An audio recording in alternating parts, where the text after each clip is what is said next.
Hi friends, मेरा नाम प्रीति है।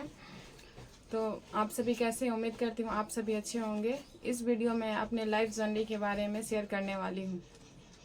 कैसे मेरा सिलेक्शन हुआ, कैसे मैंने मेडिकल पास किया, फिजिकल रिटर्न ये सब कैसे पास किया, ये सब सारी चीज़ें आपको बताऊँगी जिससे आपको कुछ हेल्प मिल सके। तो बहुत सारी लड़कियाँ सोचती हैं कि क्या शादी के बाद डिफेंस में जॉब मिल सकती है या नहीं। तो ये सारे सवालों का जवाब मैं दूंगी। तो आप मेरे वीडियो को शुरू से अंत तक देखें। आप मेरे चैनल पे नए हैं तो चैनल को सब्सक्राइब करें और बेल आइकन को भी दबा दें ताकि हर नोटिफिकेशन आप तक पहुंच जाए। तो चलिए वीडियो को स्टार्ट करती हूँ और मैं बताती हूँ कि क्या शादी के बाद लड़कियाँ जॉब कर सकती है या नहीं। आर्मी, एयरफोर्स और नेवी को छोड़ के CFPA पैरामिलिट्री में वो जॉब कर सकती हैं। बहुत सारे लड़कियों के दिमाग में ये चल रहा होगा कि डिलीवरी के बाद वो जॉब कर सकती है। नहीं, तो कर सकती है, उसमें कोई प्रॉब्लम नहीं है। फिर सबके दिमाग में ये चल रहा होगा कि ऑपरेशन से जिसका बच्चा हुआ और डिलीवरी हुआ हो वो कर सकती हैं कि नहीं। तो हाँ, कर सकती है, लेकिन 1 से 2 ऑपरेशन होना चाहिए, मैक्सिमम 2। उससे ज़्यादा होने से नहीं कर सकती हैं, उन्हें मेडिकल अनफिट कर सकता है। तो मैं आप लोगों को बता दूं कि शादी के बाद भी लड़कियां जॉब कर सकती हैं, उससे डिलीवरी से कोई दिक्कत नहीं है। तो जो लोग भी तैयारी कर रही हैं अपना डिफेंस लाइन में कि उन्हें वर्दी लेना है, तो उसमें जी जान लगा दीजिए अपना। आप निश्चिंत होकर तैयारी करिए, उससे आपको कोई प्रॉब्लम नहीं है। बस अपना मेहनत जारी रखिए, मेहनत करेंगे तो उसका फल जरूर मिलेगा आप सभी को। तो इससे पहले मैंने बता दिया कि क्या शादी के बाद लड़कियां जॉब कर सकती है कि नहीं। अब मैं बताने वाली हूँ मैंने तैयारी कैसे किया। तो मैंने यूपी से तैयारी किया था। जिस बुक से मैंने तैयारी किया था, ये सागिर अहमद का बुक है मैथ का, मैंने इससे तैयारी किया था। और रीजनिंग का ये अरिहंत का बुक है, मैंने इससे तैयारी किया था रीजनिंग का। तो ये सारे बुक से मैंने तैयारी किया था। बहुत मेहनत करने के बाद मुझे जॉब मिली है। मैं दिन में 4 से 5 घंटा पढ़ती थी। जो भी हमें कोचिंग में पढ़ाया जाता था उसे आके फिर से रिपीट करती थी, ताकि जो पढ़ाया गया हम भूले ना और अच्छा से माइंड में सेट हो जाए। 4 से 5 घंटा पढ़ने के बाद मैं एक दिन में 2 से 3 प्रैक्टिस सेट लगाती थी। प्रैक्टिस सेट लगाने के बाद मैं उससे एनालिसिस करती थी कि मैंने कहाँ पे क्या गलत किया है। क्योंकि अगर हम जब तक एनालिसिस नहीं करेंगे हमें कैसे पता चलेगा हमने क्या गलत किया है। अगर गलत भी किया है तो गलत करके तो सीखेंगे, ताकि हाँ पता चले क्या गलत कर रहे हैं, किस टाइप पे हमें क्वेश्चन नहीं आ रहा है। एनालिसिस करने से ये फायदा रहता है कि हम दूसरा प्रैक्टिस सेट लगाएंगे तो बहुत सारा क्वेश्चन रिपीट होता है। अगर हम एनालिसिस किए रहेंगे, मुझे उसका आंसर पता होने से मैं सेकेंड टाइम गलती नहीं दोहराऊंगी। तो उससे हमारा ये रहेगा कि हम अगला जब प्रैक्टिस सेट लगाएंगे तो हमारा उसमें इम्प्रूव होगा। अगर हम एनालिसिस नहीं कर रहे हैं, गलती करते जा रहे हैं, फिर अगर हम दूसरा प्रैक्टिस सेट लगा रहे हैं उसमें भी सेम क्वेश्चन आएगा, अगर हमें उसका आंसर मालूम नहीं रहेगा तो इसमें भी हम गलत करेंगे। तो इस तरह से हमारा इम्प्रूव नहीं होगा। तो हम जब भी जो भी प्रैक्टिस लगाएंगे तो उसे एनालिसिस करेंगे, ताकि हाँ हमने क्या गलत किया है ये सब चीज़ों के बारे में हमें पता चले, हम उसे दोबारा ना दोहराएं। तो मैं आपको बता दूं, तो आप सभी जब भी प्रैक्टिस सेट लगाए तो उसे एनालिसिस करें, हाँ मैंने कहाँ पे क्या गलत किया है, ताकि वो गलती दोबारा ना हो। मैंने किरण पब्लिकेशन और प्लेटफॉर्म दोनों से प्रैक्टिस सेट लगाया। मेरा किरण पब्लिकेशन 100 में से 75 आता था और प्लेटफॉर्म में 100 में से 90 आता था।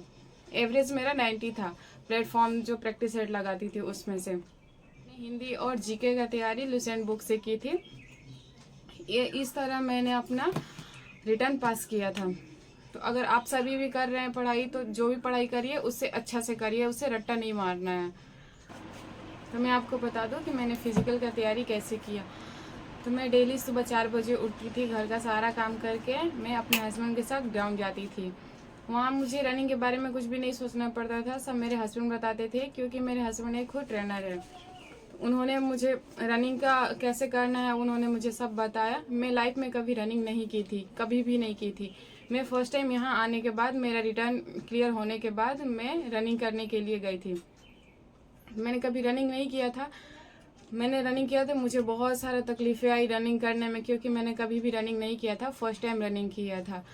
फिर मैंने वैसे ही मेहनत करती गई, तैयारी करती गई, दौड़ती गई, डेली जाते थे यहाँ पे। सुबह में 4 बजे उठना, फिर घर का सारा काम करके फिर सुबह ग्राउंड जाना, वहाँ पे 2 घंटा करते थे, फिर आते थे हम।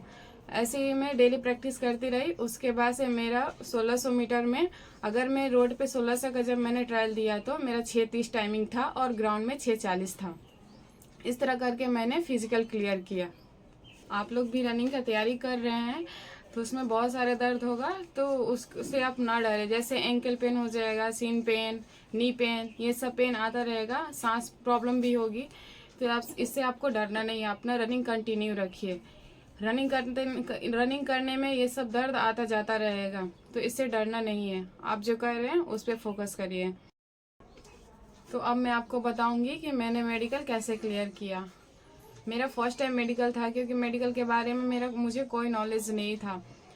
फिजिकल के बाद ही मेरा हस्बैंड मेरा मेडिकल किए थे, जिसमें मैं फिट थी। फिर भी वहाँ जाने के बाद मुझे एक पॉइंट मिला, जिसमें मुझे री मेडिकल दिया है। वो पॉइंट दिया था पैरों की उंगली में दिया था, आप स्क्रीन पे देख सकते हैं। तो मेडिकल में बता दो कि आपको क्या क्या चेक होता है। तो मेडिकल में पूरा बॉडी का पार्ट चेक होता है। एक भी पार्ट ऐसा नहीं है जो चेक नहीं होता है। पूरा बाल से लेकर नाखून तक पूरा चेक होता है मेडिकल में। पूरे आँख, नाक, कान, दांत, मुंह, सब, पैर की उंगलियां, हाथ, कैरी एंगल, नोकनी, ये सारा चेक होता है। मेडिकल के ऊपर एक वीडियो बना दूंगी, उसमें बताऊंगी कि लड़कियों का मेडिकल कैसे होता है। आपका भी फिजिकल क्लियर होता है तो उसके बाद आप भी अपना मेडिकल करा ले, ताकि कोई भी प्रॉब्लम हो उसे पहले ही ठीक करे। अगर मेडिकल से जुड़ी कोई भी आपको क्वेश्चन, कोई भी डाउट है, कुछ भी पूछना है, तो आप कमेंट करें, मैं उसका रिप्लाई जरूर दूंगी। मेडिकल क्लियर होने के बाद मैंने रिजल्ट का इंतज़ार किया। 2 से 3 महीने बाद मेरा रिजल्ट आया, जिसमें मेरा सिलेक्शन हो गया था। रिजल्ट 2 बजे निकला था रात को, सुबह में।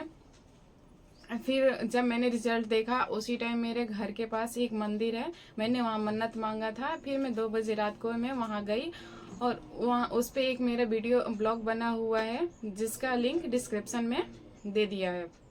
इस तरह से मैंने अपने लाइफ में स्ट्रगल किया और वर्दी को हासिल किया।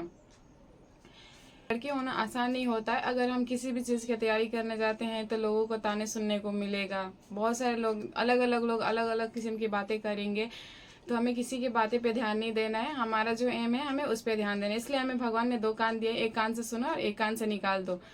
जो फालतू की बातें है उसे दिमाग में नहीं रखना है। तो आप जो भी तैयारी कर रहे, जिस चीज़ की तैयारी कर रहे हैं, उस पर फोकस करिए, ना कि दूसरों की बातें पे।